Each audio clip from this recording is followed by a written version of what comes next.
I'm very privileged and very pleased to be part of this excellent conference. I found Henry McLeish's talk not just excellent, but inspirational. So yeah, I really enjoyed that. His theme of no man is an island and encouraging interdependence. I'll wander back to that later in my talk. But for now, here we see the three books that William Petrie mentioned um, that I wrote almost specifically about the making of Celtic Canada. And I'll be drawing on these three books over the next 15 minutes so that you'll forgive me if I talk a little bit quickly.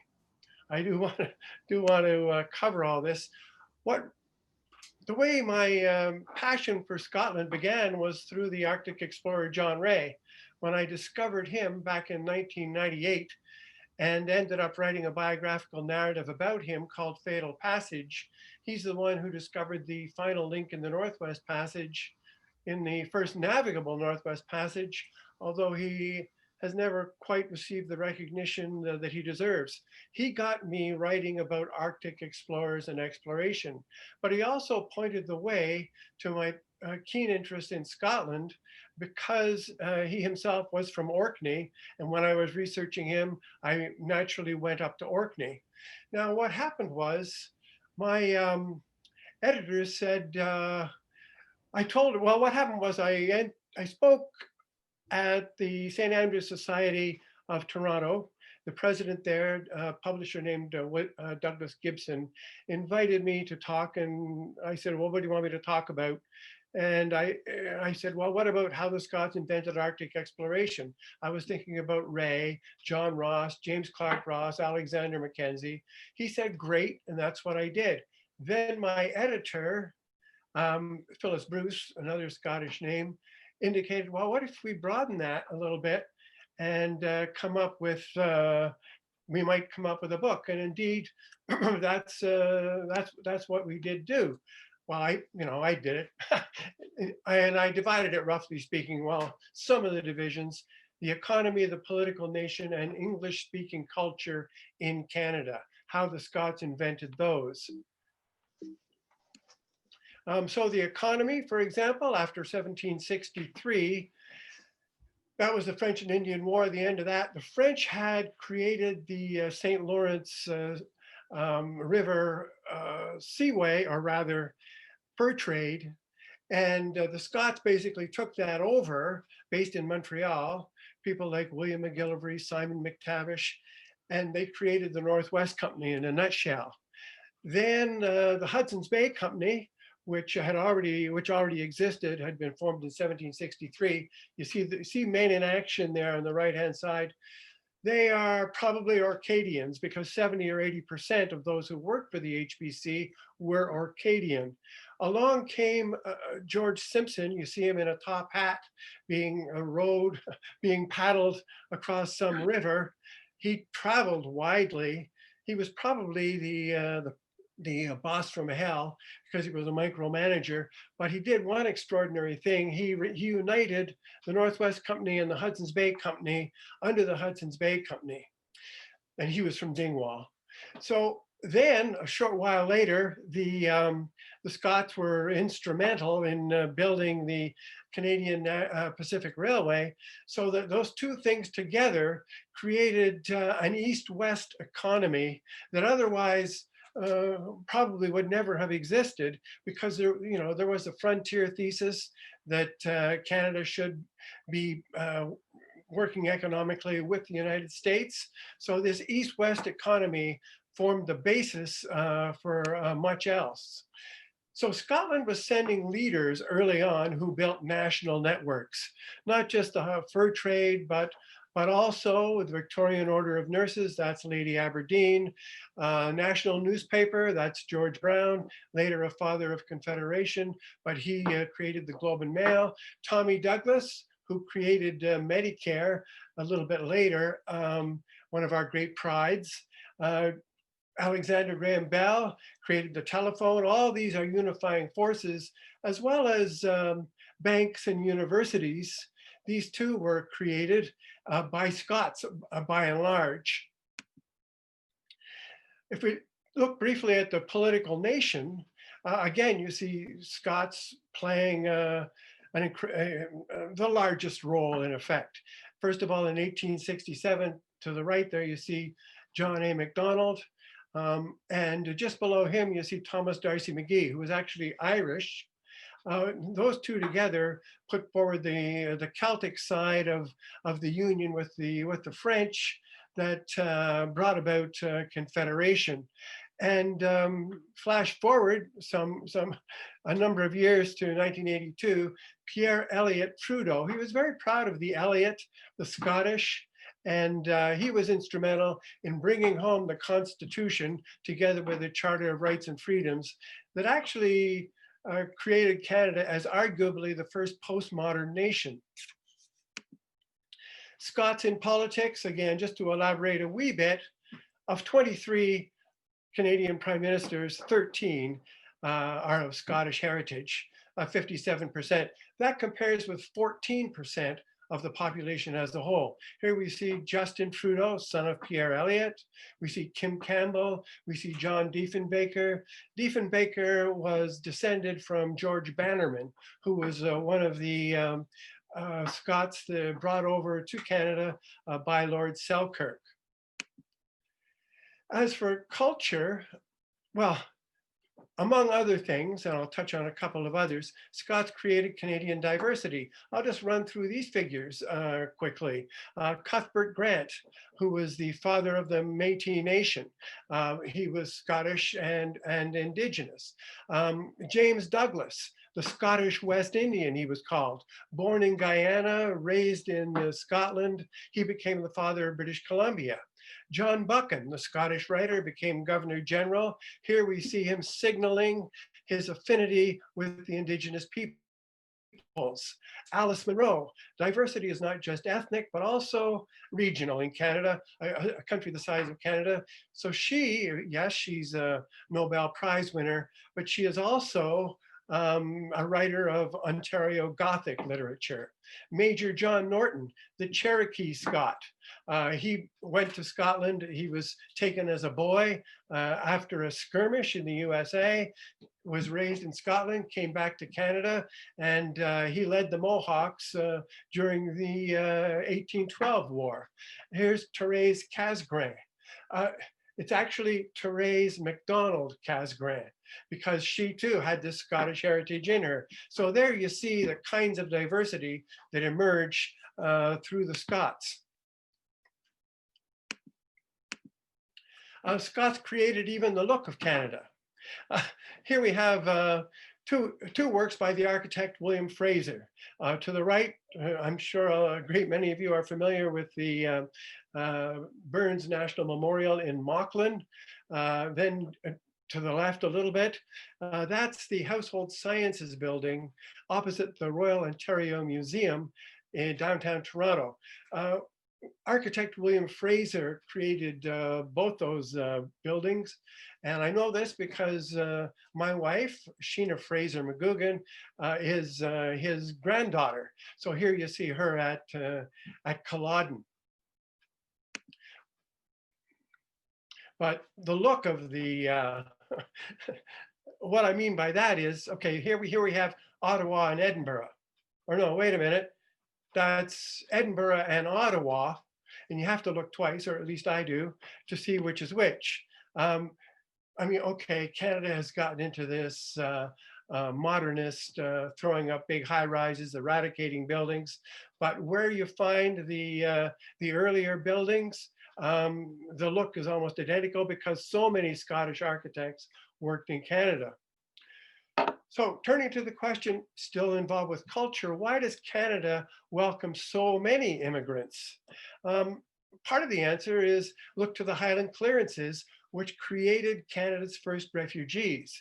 Yes, there were people here before, the Indigenous people were here, the French were here, French settlers, and also Scots had started trickling in, but Canada's first refugees, I argue in this book, were those who came as a result of the clearances. And what happens is Scots that I've talked to about the book, they said, well, I knew about the clearances and the way people were ripped off their lands by landlords so that they could devote their lands, their ancestral lands, to sheep. Knew about that, but I didn't know what a hard time they had when they arrived in Canada. And Canadians have said just the opposite. Whoa, I knew the history here in Canada, but I was missing what went on to drive those people out and the conditions in which they often had to travel. Here down in the lower left, you see a replica of the ship Hector, which arrived in Canada, picked to Nova Scotia in 1773. And well, later, Thomas D'Arcy McGee would rightly characterize these ships as coffin ships. A second major impact, influx into Canada, refugees, the American Revolutionary War. That drove Scottish loyalists north, both into Nova Scotia and Ontario, and also Quebec, as a matter of fact. But a couple of examples, that's Simon Fraser there on the left. He became a great explorer, Fraser River. Down below, you see Flora MacDonald, the great heroine of 1746. While in the 1770s, she emigrated with her husband to North Carolina. They set up a farm there. Then came the revolution. Her husband became a leader in the Loyalist forces, and he was taken prisoner, and she had a terrible time on the farm. So both Simon Fraser's mother, he was a little boy when it happened, and Flora MacDonald could be captured in this picture in the upper right. They had to flee northward. Simon Fraser grew up into the fur trade. Flora MacDonald spent one winter in Nova Scotia, and then she went back to Scotland. Another aspect that a lot of people aren't aware of, during that Revolutionary War, John Paul Jones, I believe he's often considered the father of the American Navy. He was actually born John Paul, as probably many of you know, in a town called Kirkcudbright in southern Scotland. And in 1778, he went with some ships to raid the Selkirk estate that he knew about in Kirkcudbright. He was hoping actually to take Lord Selkirk prisoner and use him in a subsequent prisoner exchange. Well, when he arrived, Lord Selkirk was away. His men did take some cutlery and plates and so forth, and they behaved quite honorably. But Thomas Douglas was age 7, a 7-year-old boy. He was traumatized when he became the 5th Lord Selkirk.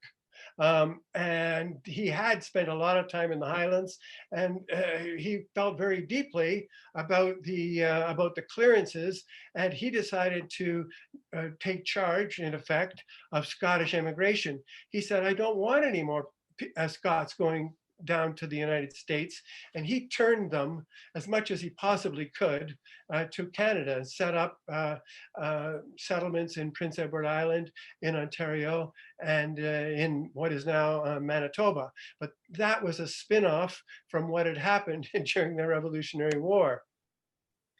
So against this background, I was interested in what came at the discussions yesterday. I was chasing my own DNA, and I began to wonder, well, why does history follow geography and not genealogy? And I myself, well, I ended up giving talks with a company called Adventure Canada. First of all, I did a lot in the Arctic, but I also went around Scotland and giving talks on the ship, visiting various places. Mostly though, Sheena and I would rent a car either in Glasgow, Edinburgh, or Inverness and do some traveling around almost every year since 1998. But there I am in Kintyre at the top of Cruach, McGoogan.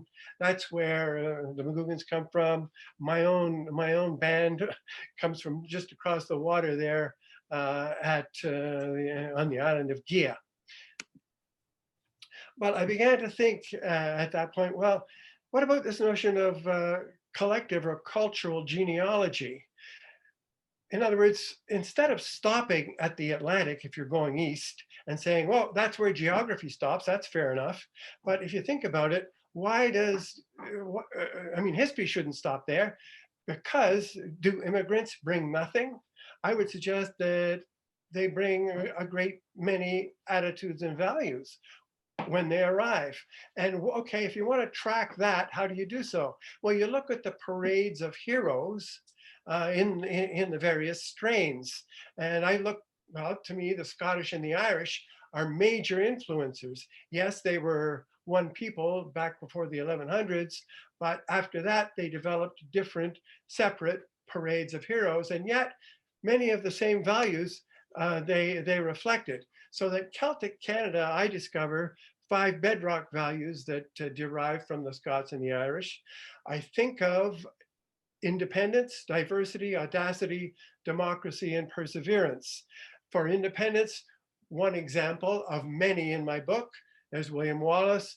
John Ray dons indigenous clothing to signal his identification with the indigenous peoples. There's a Nicola Sturgeon. Oh, I don't know how that book got in there. And she's pretty audacious.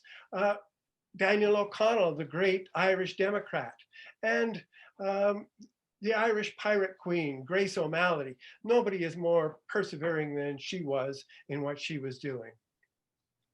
So these are just some examples. Each of those represents 5 or 6 different people that I track these values through. And then while I was thinking about all this, and I'm heading towards the end of my presentation, I got this crazy idea. Let's invite Scotland to join Canada. And I wrote that initially in a little blog post, 200 words, literally.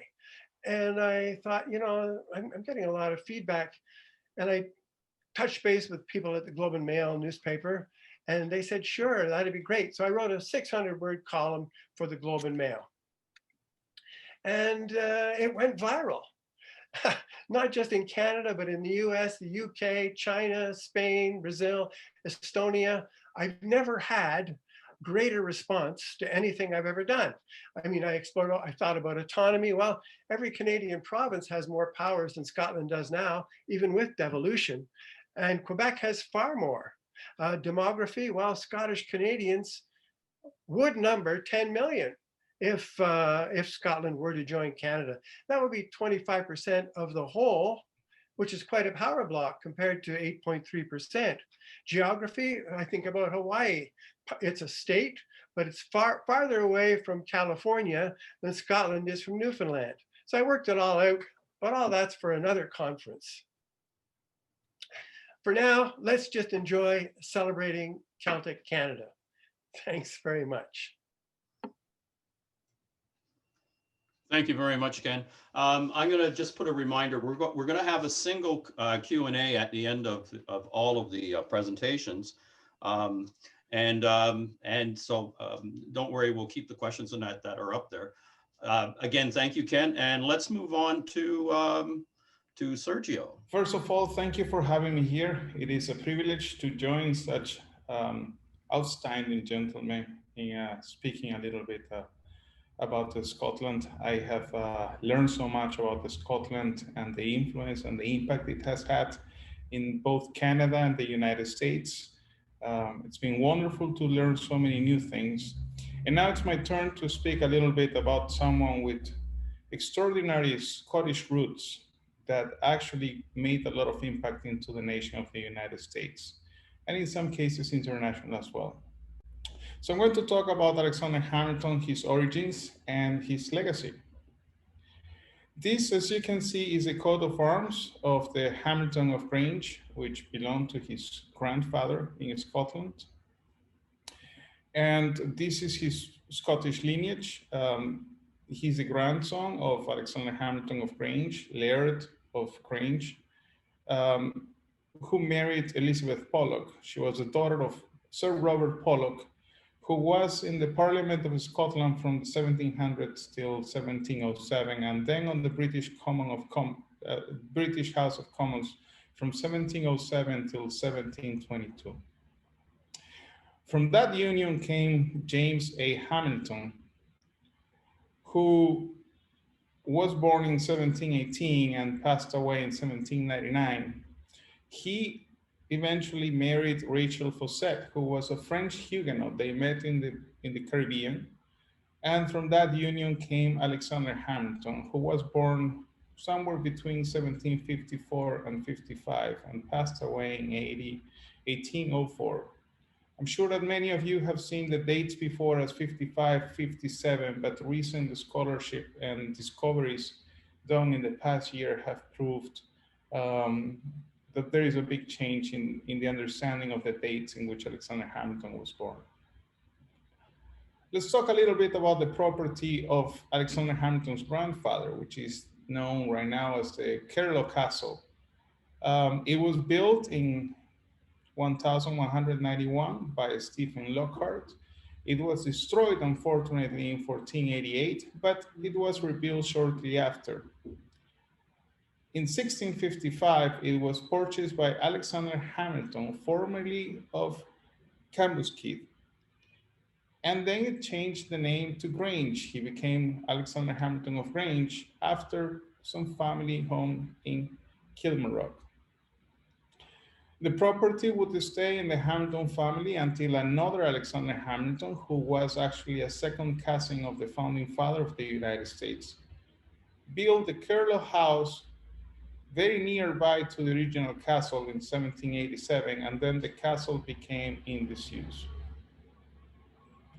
This is the location of the castle. It's in Stevenson on the coast of North Ayrshire. And these, as you can see, are a couple of pictures of how it looks now. Important structures are still present, so you can see the magnificence of the property, but definitely it's not what it once was. But with a little bit of imagination and old records, you can definitely see what an important structure it was. Now let's talk about Alexander Hamilton's father.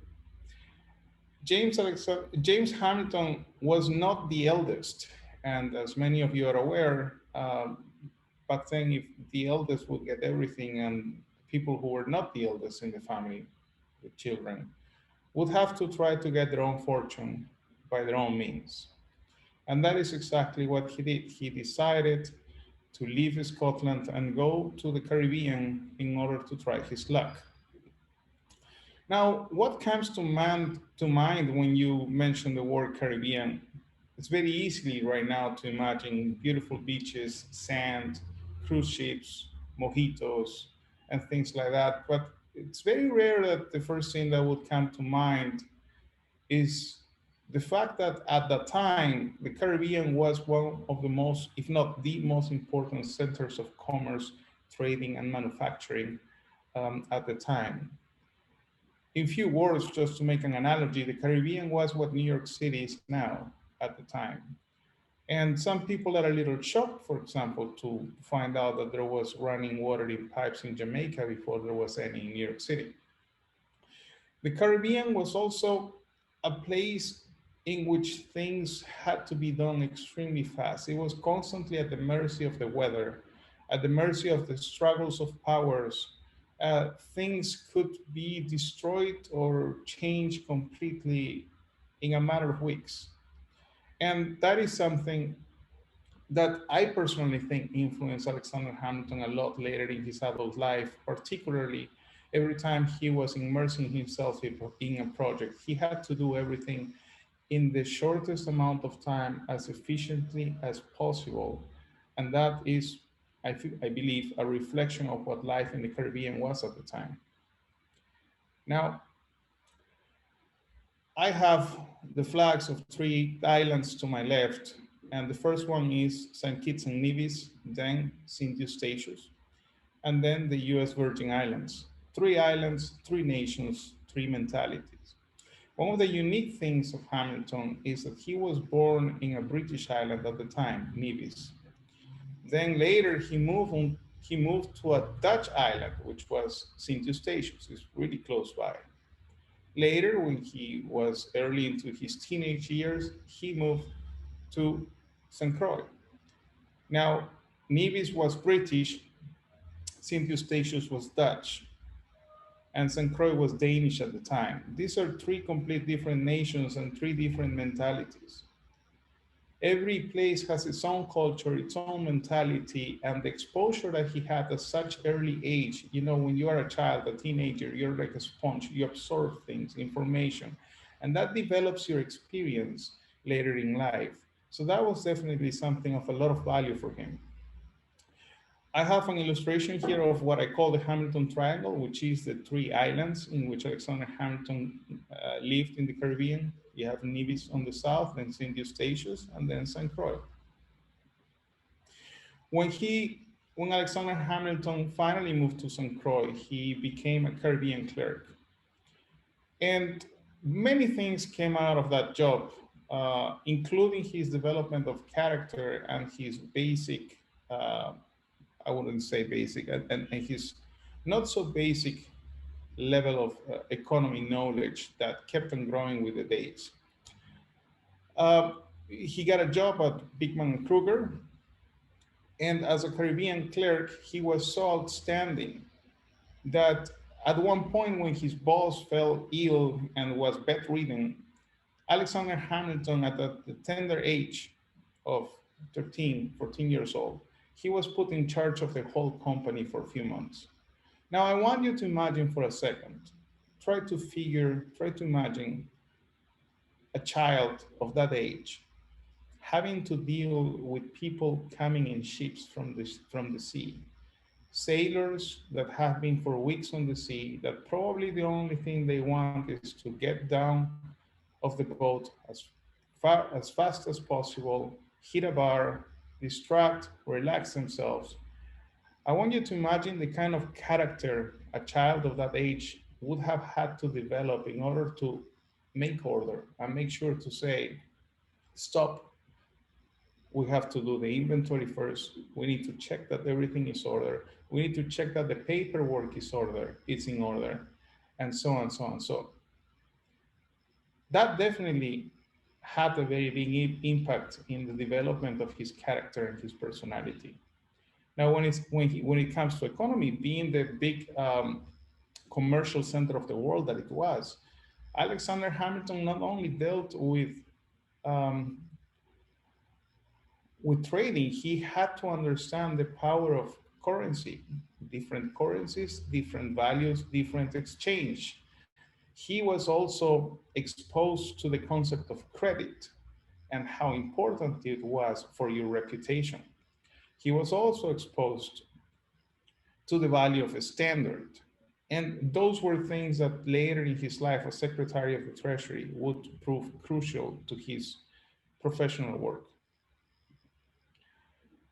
Later in life, his son, in one of the biographies of Alexander Hamilton, wrote that his father would refer to his time in the Caribbean as the best part of his education. Alexander Hamilton's close friend at the time, when he was still a teenager, was Edward Stevens. Edward Stevens was a very prominent man on his own, and that will be another talk. But the oldest excellent letter is a letter that Hamilton writes to Edward Stevens, in which he opens up personally and tells him about how unhappy he is with his station in life, and that he ends by saying, "I wish there was a war." Hamilton perfectly knew that people that were not born in aristocracy could always elevate through the ranks of the social ladder through military progress and military heroism. So keep those words in mind because they will resonate later.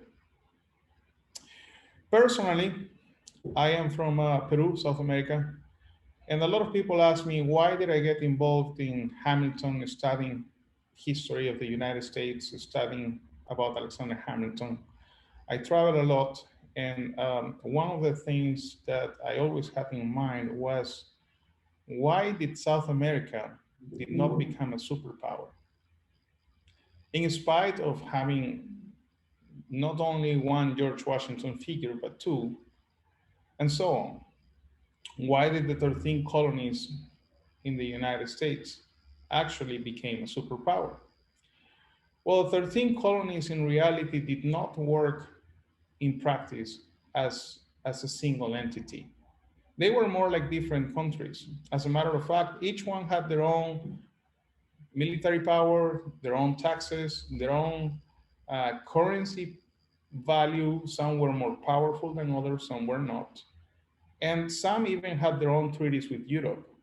So when it came to the practice, they were more like complete different countries.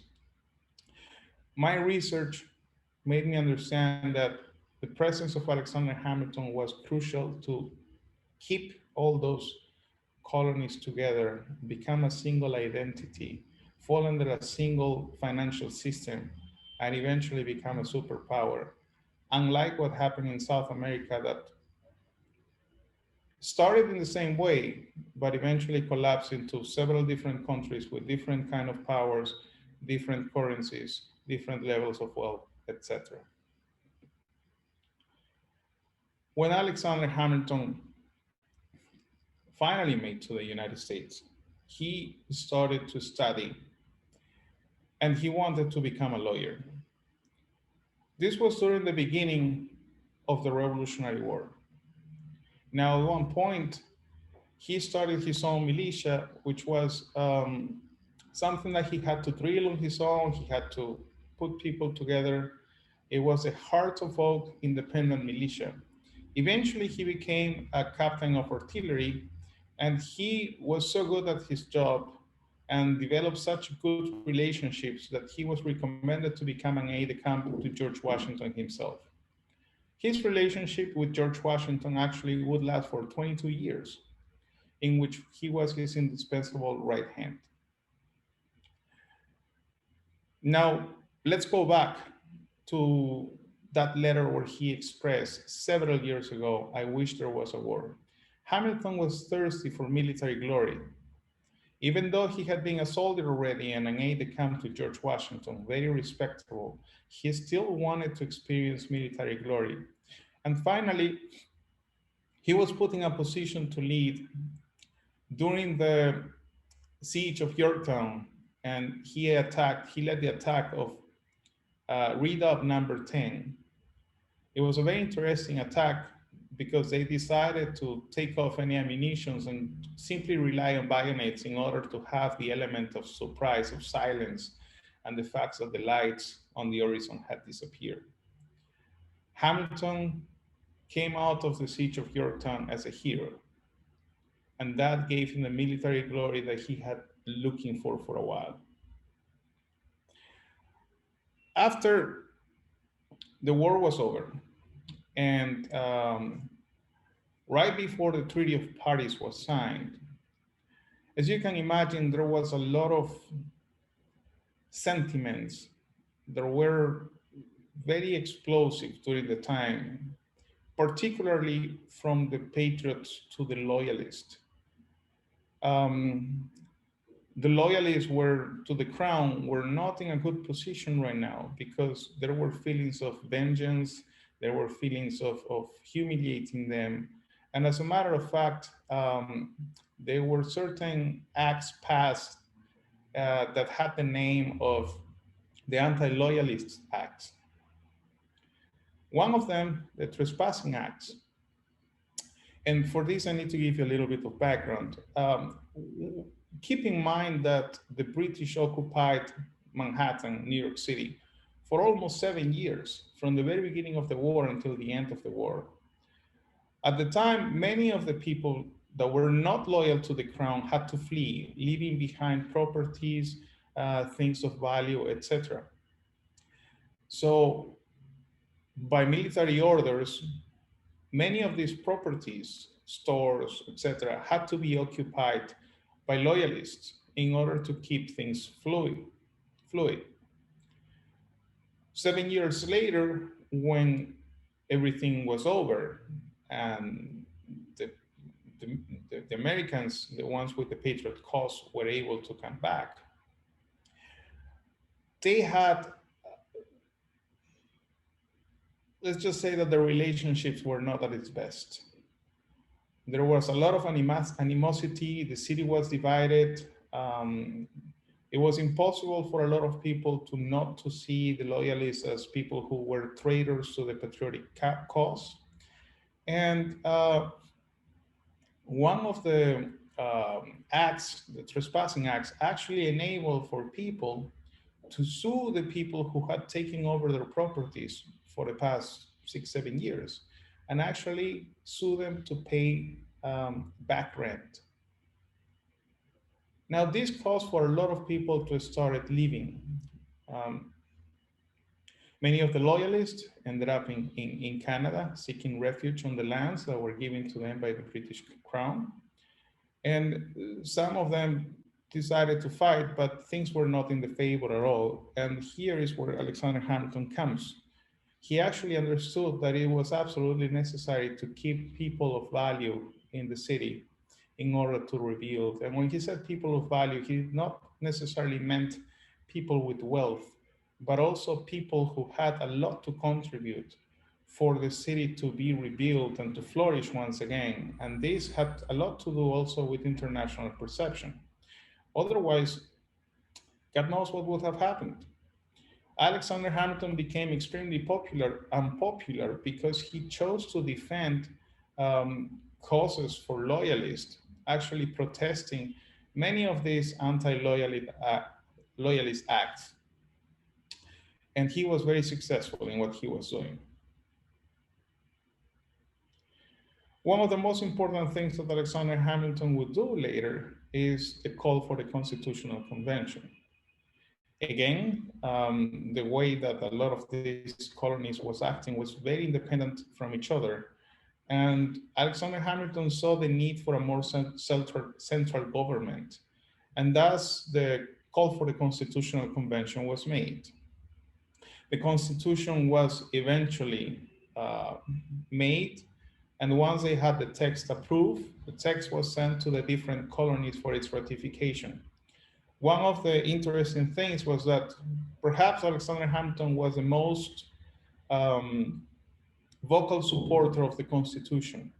He understood the necessity of a strong local central power, but still giving enough powers to the states to have autonomy. However, as a delegate from his state in New York, there were 3 people, and Alexander Hamilton was one of them, and the other 2 were not in favor of the Constitution. So Hamilton was relegated to be a minority of a dissenting state, even though he had worked so hard for it to make it happen. Once the Constitution was approved by the Constitutional Convention and sent back to the states, Alexander Hamilton had a very hard labor ahead of him, which is to convince the state to ratify the Constitution. He was absolutely crucial in being able to do that. Perhaps one of his finest achievements was all the work that he put to ratify the Constitution, including the creation of the Federalist Papers that he wrote with 2 other authors. And even now, when it comes to legal terms and interpretation of the Constitution, the Federalist Papers are a regular point of referral for people to interpret the Constitution. Now, one of the biggest shocks that Alexander Hamilton probably had when coming to the United States, or the mainland colonies at the time, was that he was coming from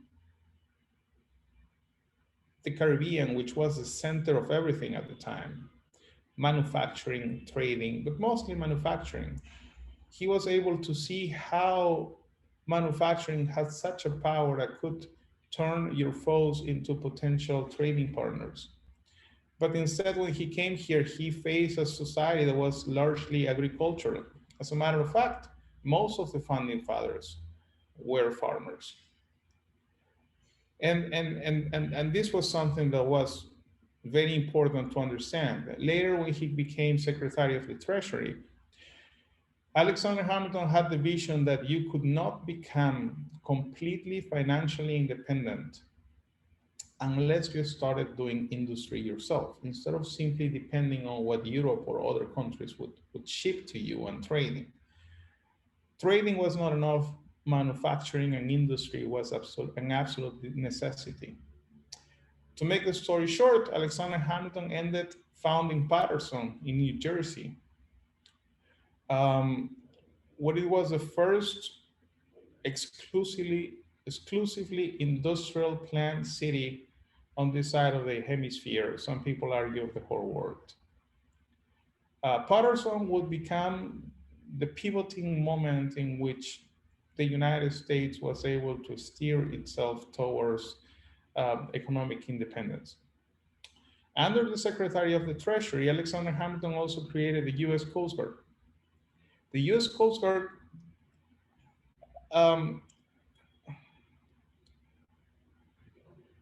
it was a time during the Revolutionary War, in which smuggling was considered a patriotic duty.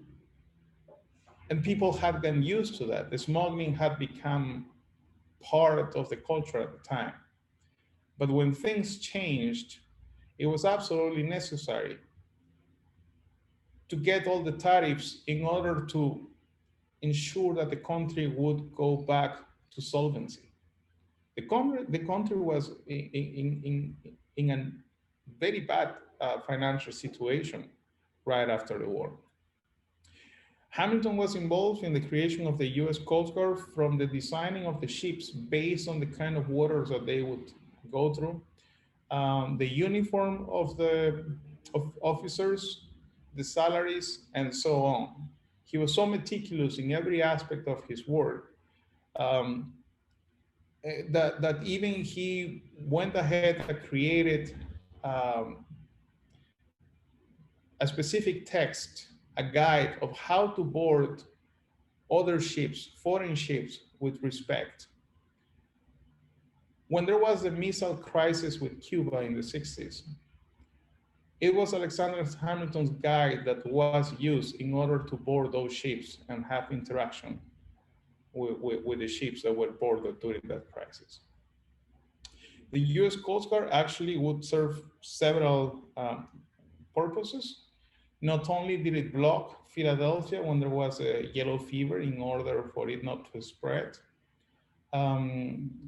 were able to collect so many tariffs that in a matter of less than 2 years, the solvency of the United States have improved significantly.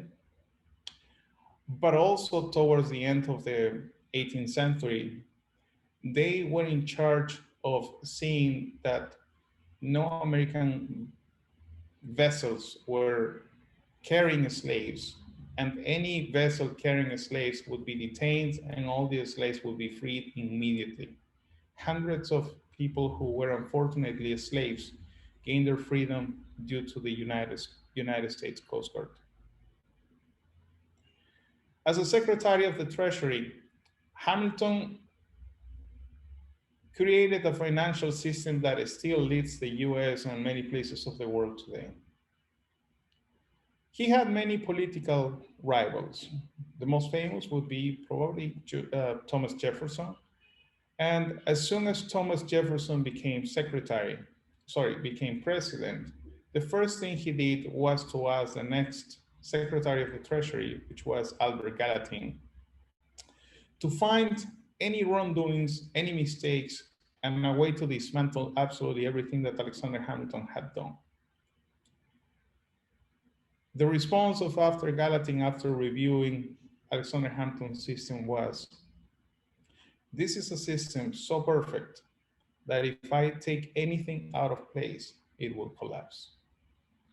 And Thomas Jefferson kept the system, and it actually benefited him in the future, in the sense that even when the Louisiana Purchase was concluded using Hamilton's bond system, he still got the credit for it. Alexander Hamilton did not only impact the United States, he also had international impact. The Haitian Revolution was the first successful revolution led by former enslaved people. Once they succeeded, Alexander Hamilton actually drafted a constitution for them. Now, throughout all of this, Alexander Hamilton kept his connections to Scotland. He still had a lot of family in Scotland that he would regularly write to. So let me read you a short excerpt of one of the letters that he received.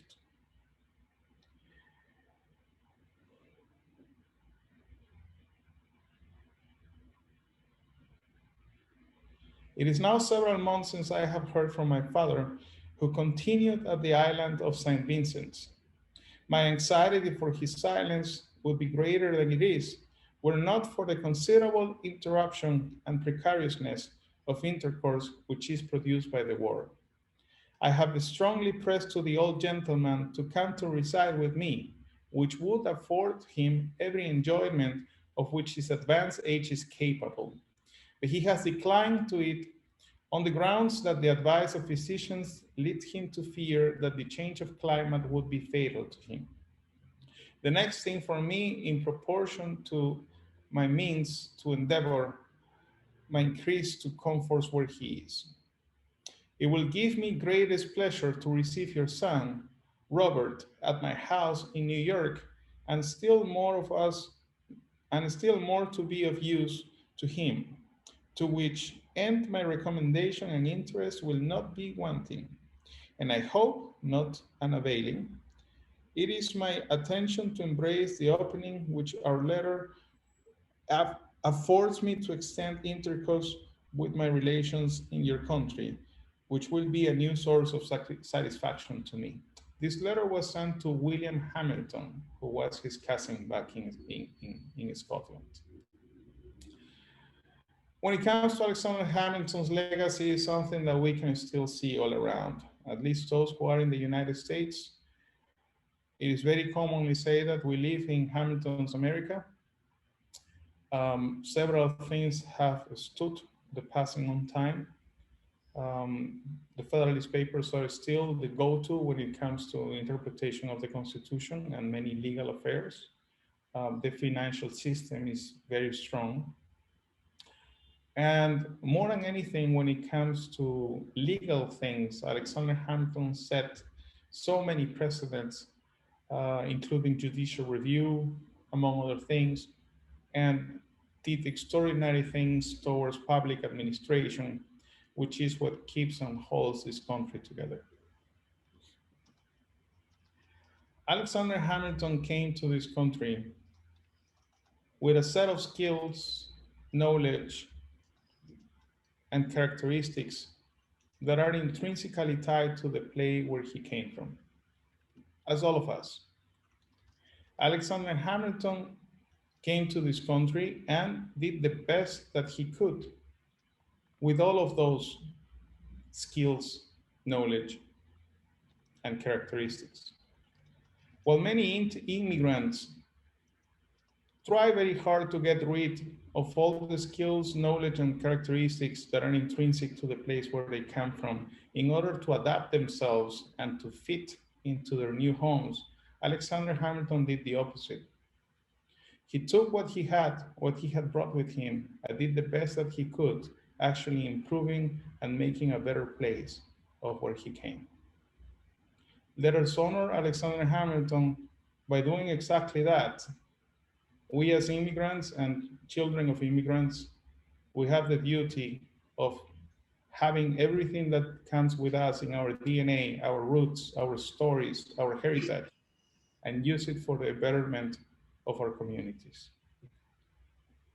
Thank you so much.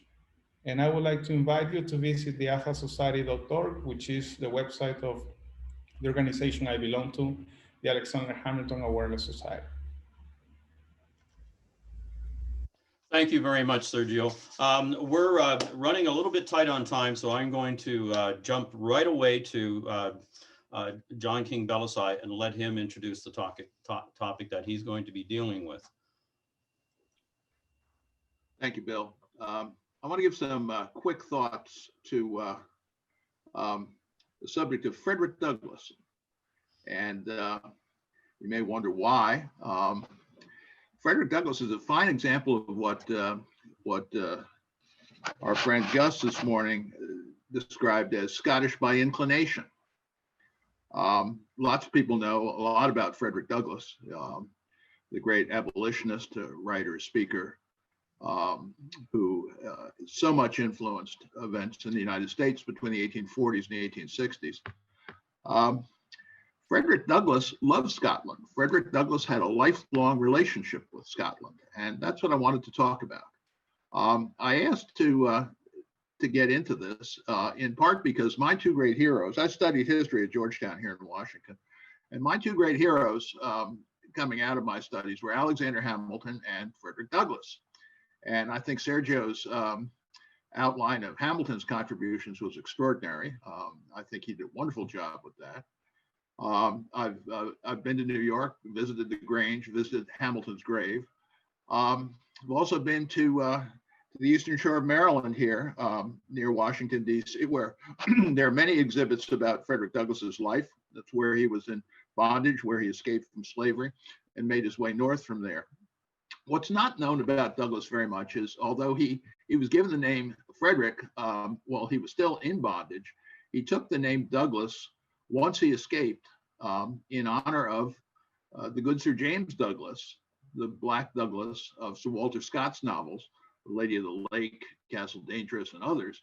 And of course, Scott was all the rage, not only in Europe, in England, and in Scotland, but also in America at the time. Everybody was reading Scott.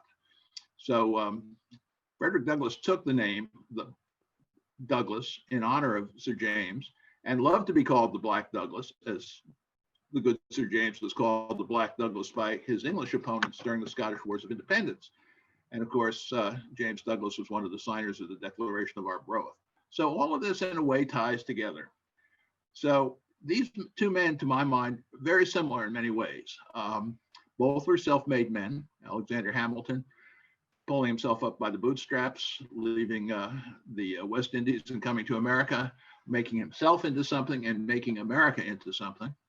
And then you have Douglass coming out of bondage, self-educated, and going on to being one of the most influential figures as a writer and a speaker during the 20 years leading up to the American Civil War. So both were powerful writers and speakers. Both were also men of action. I mean, Hamilton was a soldier, as we've heard, fought in the American Revolution. Douglass, although he did not fight, had a lot to do with forming Black regiments in the Union Army, the 54th Massachusetts, which was described in the movie Glory. He had a great deal to do with founding that regiment, getting it financed, getting it started, and with recruitment there. He was also involved in the behind the scenes leading up to John Brown's raid leading up to the Civil War in 1859, which I'll talk about in a minute. So here we have Douglass taking a name from Scottish history. The first book he purchased when he came out of slavery was a book of Burns's poems. We know all this. It's all very well documented. And he loved the poem, "A Man's a Man for All That." It spoke to him. He made 2 trips to Scotland. He was in Scotland, elsewhere in Britain, but especially in Scotland between 1846 and 1847. Spent a long time there, lived in a house in Edinburgh, even thought about moving to Scotland because he was accepted as an equal. He loved the culture. It spoke to him. And he toured the country. We know that he spoke on at least 40 occasions all over Scotland, many in Edinburgh, but elsewhere too, to very large crowds, thousands at a time, talking about the evils of slavery and getting a very, very strong positive reception.